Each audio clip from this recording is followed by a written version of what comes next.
तरुणाच्या त्रासाला कंटाळून तरुणीची आत्महत्या। तू माझ्याशी लग्न नाही केले तर तुझ्या आईवडिलांचे मुंडके उडवू अशी धमकी दिल्याने कोऱ्हाळे खुर्द येथील 10वीची परीक्षा दिलेल्या शाळकरी मुलीने आत्महत्या केल्याची धक्कादायक घटना घडली आहे। या प्रकरणी वडगाव निंबाळकर पोलीस ठाण्यात गुन्हा दाखल करण्यात आला।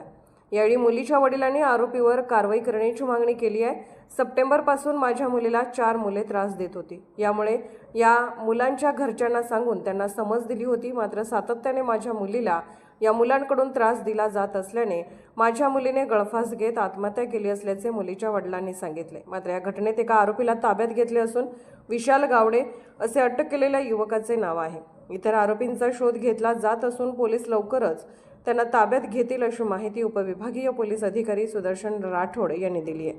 अर्थराज्य न्यूजसाठी कवठे महाकाळ प्रतिनिधी जगन्नाथ सकट। मी शेखर सुनील कडाळे, राहणार कोराळे खुर्द।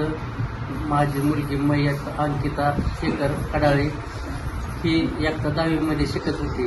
तर शिकताना या सप्टेंबर महिन्यात हे 4-5 मुलं खूप त्रास देत होती। मी त्यांच्या घरी जाऊन बजावून सांगितलं की मुलीला त्रास देऊ नका। मग त्यानंतर ती त्रास द्यायची कमी झाली। नंतर त्यांनी 3-4 महिन्यांनी पुन्हा सुरुवात केली। पुन्हा मी एक बार घरी गेलो। घरी जाऊन त्यांना हातापाया पडून सांगितलं। मुलगी म्हणली पप्पा मला शाळा शिकायची। मी त्याला शाळा शिकवत असताना तर त्या पोरांनी परत घरी येऊन धमकी दिली की माझ्या मुलीशी लग्न करा, नाहीतर मी तुझ्या आईवडिलांना जिवंत सोडणार नाही। मग मुलीला मी दुसऱ्या दिवशी पोलीस स्टेशनला तक्रार करून घ्यायला जाणार होतो। ते दुसऱ्या दिवशी मी कामावर असताना 9:30 पावणे 10 वाजता मला फोन आला की तो मुलीनं गळफास घेऊन आत्महत्या केली आहे। त्याच्यामुळे ही 4 चौघाची जिम्मेदार आहेत माझ्या मुलीला फाशी घेण्यासाठी प्रवृत्त केलं आहे। त्यांना कठोर शिक्षा व्हावी हीच माझी इच्छा आहे। सरकारकडे माझं हेच मागणं आहे की ह्यात मला पूर्णपणे असा न्याय मिळावा।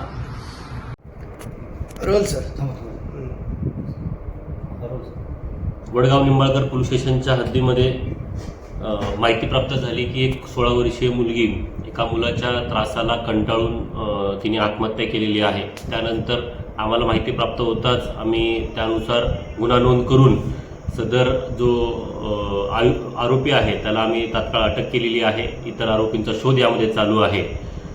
संबंधित अशा प्रकारे जर बारामतीमध्ये कोणत्याही मुलीला, कोणत्याही महिलेला, कोणत्याही व्यक्तीचा अशा प्रकारे त्रास होत असेल तर आम्ही बारामतीमध्ये माननीय उपमुख्यमंत्री अजितदादा पवार यांच्या मार्गदर्शनाखाली शक्ती अभियान चालू केलेलं आहे। त्या अनुषंगाने बारामतीमध्ये जवळपास 200 शक्ती पेटी आम्ही सार्वजनिक ठिकाणी, कार्यालय आणि शाळेत, महाविद्यालयाच्या ठिकाणी लावलेले आहेत। अशा पेटीच्या ठिकाणी तुम्ही तुमची नाव गोपनीय ठेवून तुम्हाला होऊ घातलेला त्रास तुम्ही त्यामध्ये आमच्यासमोर सांगू शकता। त्याच्यावर आमची शक्ती अभियानची टीम तात्काळ कारवाई करून अशा प्रकारे कोणत्याही आरोपींना सोडलं जाणार नाही याची काळजी बारामती पोलीस घेणार आहे। धन्यवाद। आरोपीला आता तात्काळ कोर्टात आम्ही हजर करत आहोत।